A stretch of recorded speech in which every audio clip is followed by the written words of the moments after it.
I'ma do you right.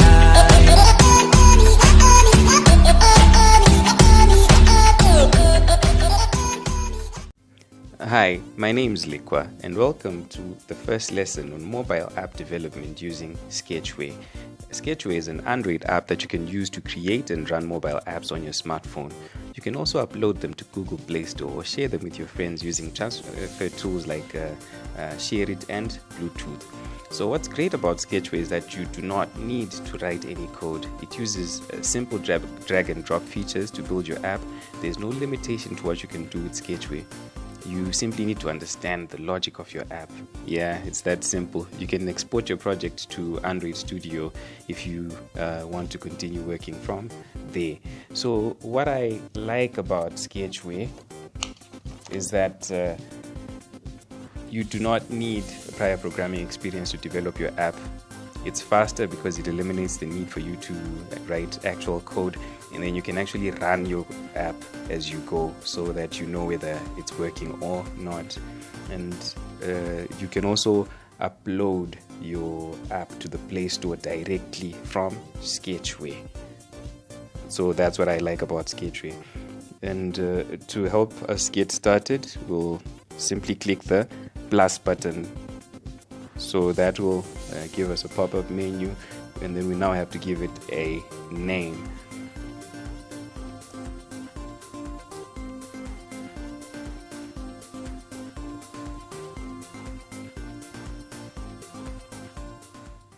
So we are creating our app, and the app is going to, we'll just call it login page. Alright, so this is the user interface. So what you'll see on this interface is that we have a number of components. First of all, we've got views. So this is the view. This is what the user will see on their screen when they open your app. So the view might have pictures, it might have words, it might have fields where the user can input data. And then we've got events. So events are what happens as the user interacts with your app.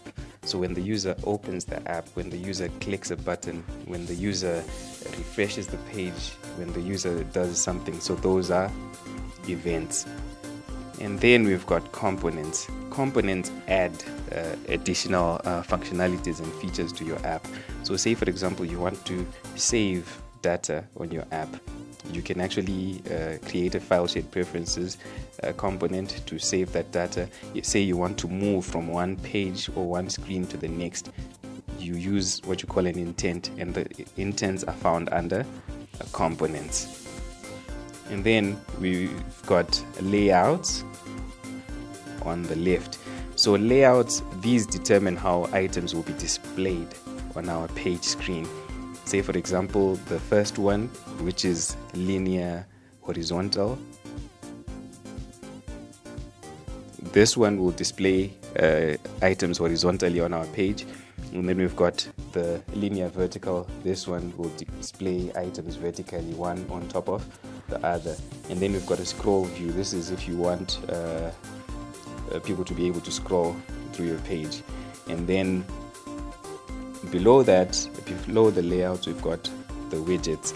So under the widgets, we've got a text view, we've got an edit text, we've got a button which is has the words okay, but then you can change that. We've got an image view, we've got a checkbox, we've got a spinner, we've got a list view, we've got a web view, a switch, a seek bar, a calendar view, and an ad view. But don't worry about finding out what all those things do right now. We'll get to find out as we go. So let's get started. We want to create a login page. So the first thing that I will do is add a linear horizontal. So in the linear horizontal, I want to add a text view, and then I'm also going to add an edit text. So this is where the user is going to put their name or whatever they're going to be using to log in. Okay, just to make it maybe a bit nicer, let's add a heading. So I'll just drag and drop the text view there, and then I'll click on the linear just to position it below the heading. So to change the heading,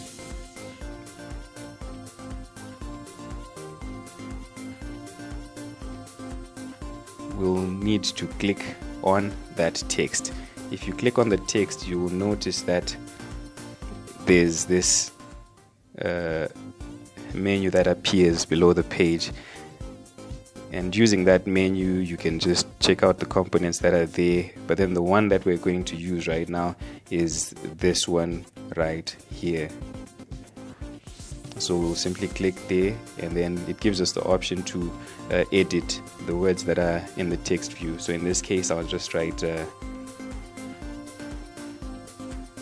sign up. No, it's log in, by the way. Log in. So that's going to be our heading. I want to change the size of the text. I want to make it a bit bigger. So because of that, I will click the text size, and then I also want to change the color and make it I want to change the style and make it bold, and then I will change the color to make it something more appealing. So those are the items that I'm going to click. So first we change the text size. Let's change it to 18, and then let's change the text style and make it bold, and then let's change the text color to white. So I've changed the text color to white, but then I want to add a background. So to add a background to my text, I'll click the background color. So in this case I want the background color to be, I'm a fan of teal, so let me use teal. And then I also want the background to fill up the whole page. So for that one I will use the width. So if I click on the width, and you'll notice that there are three options. There's match pattern, there's wrap content, and then there's the DP, where you can specify the actual size of the text that you want. So in this case we do not recommend using this section, the DP. Say for example someone can choose to make it 75. The reason is because there are a number of different phones and screen sizes, and you want your app to be responsive. So if you set your text to something big, it might end up taking up more space on a smaller sized screen. So in this case we're not going to use that, we're going to use the match parent. So when we're saying match parent, we're saying the size of whatever that component is should match the size of the container or the screen or wherever it's being held. So that is the match parent. So in this case we'll choose match parent. Just notice the difference. Exactly. So we've clicked login, we've made it match parent, and then the login section now covers the whole page. And then we're also going to edit the next text view, which is the one that has been highlighted right now. And then in that text view we're going to add a new text, so it's name. And then the difference between the text view and an edit text, like I said, is that in the edit text you allow the user to make the change, but then they cannot change the text view. So in this case I want to add a hint to my edit text. So a hint is what the user sees. It's an instruction, that it's a pointer or a tip, or that what they should enter in that field. So to use a hint, I will click on this button. Then the hint in this case will be enter your, no, let it be first name. Write your first name.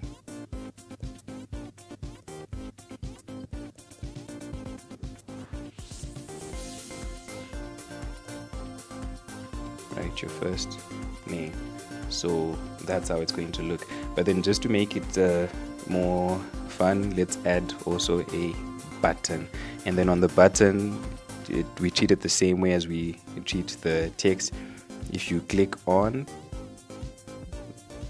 the text section, you can actually change the text in the button.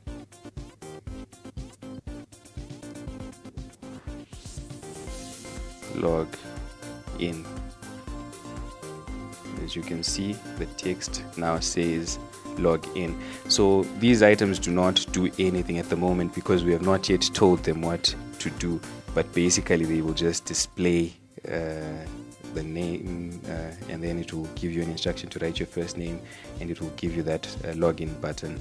And then maybe just to give you an idea what else we can do, we can also add an image view. So adding an image view, I clicked and I dragged that there. Now that I have my image view, the next thing that I will need to do is to add an image. I'll need to upload an image, so I click in the upper right corner of my screen, and then after I'm on my upper right corner of the screen, I click on image, import photos and icons. So let me import. So there are no images for this project, so I'll simply go to the plus button, and I will choose an image from my gallery. So in this case, say for example, that's that image. It's a screenshot of the words B, and you'll see that it says only use small letters from A to Z, numbers and special characters when you're naming. So in this case, it's giving us that message because the name starts with a capital S. And let me just change that. And there's that dash. Let me remove that.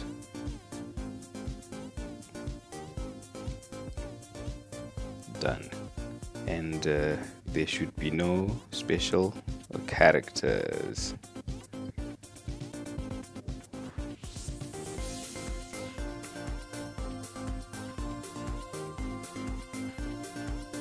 That's just to make it easy. So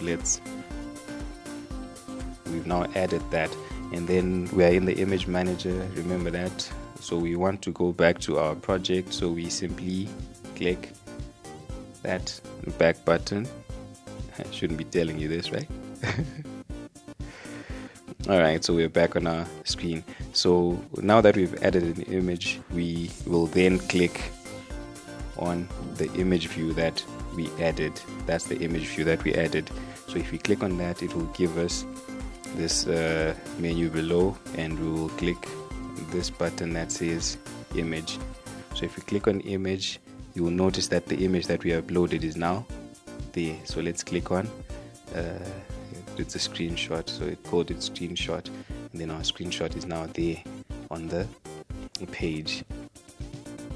So maybe if you want to position it, we can then click on the image again and use the gravity, and then you can make it center horizontal, so this positions the image in the center of your screen. So let's run this and see what it does.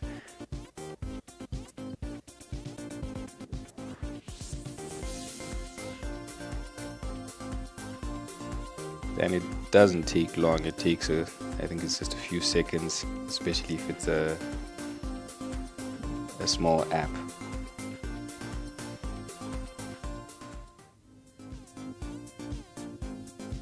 Alright, so let's click install.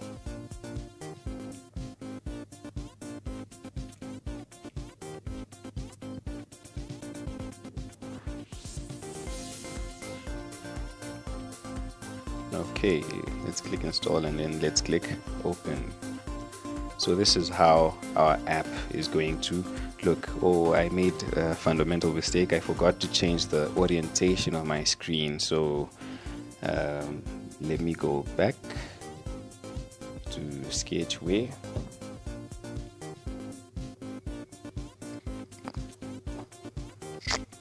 Alright, to change the orientation of my screen, I click on that those three dots there, and then I click on view. So view manages your pages, so for each and every page you will need to manage the view, and in this case we only have one page, and then it's called main activity.java. so let me click on that page, and the reason why it was displayed the way it was displayed is because I had not changed the orientation of my page. So you'll notice that there are also other options. First of all, there's the status bar if you want it to have a status bar. There's the toolbar if you want your app to have a toolbar, the page, and then there's also the screen orientation, which is what we want to change.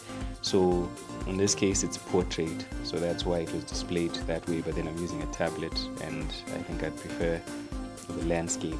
But then I can make it responsive to how the user is holding their phone by clicking both.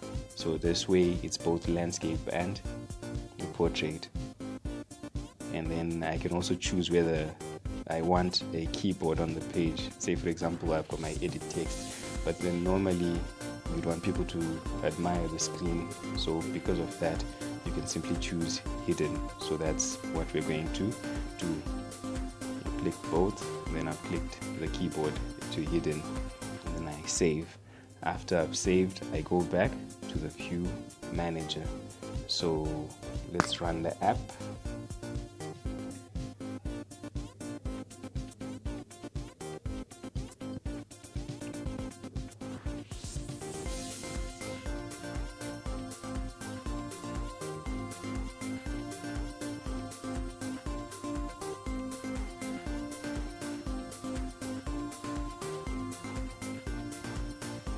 Okay, let's install.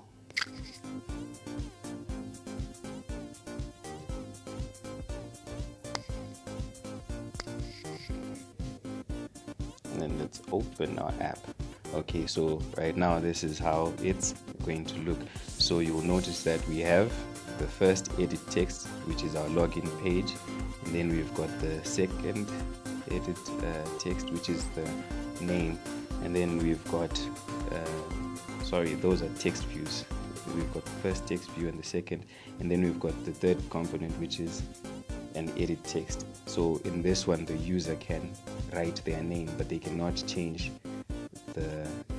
this, and they cannot change that. And then we've got a button which the user can click. In this case the button does nothing because we haven't really told the button what to do. And we've also got our image which we added to our app. So basically that's just to give you an idea what you can do with Sketchware. I hope you found this tutorial very helpful in getting you to understand and begin creating apps on Sketchware. So in the next tutorial we're going to be adding functionalities to these components. Say for example, if the user writes their name, we should be able to save that data somewhere. We should be able to click the login page and move to another screen. So in the next page, in the next tutorial, sorry, we're going to be doing that. Wish you all the best in creating your new app.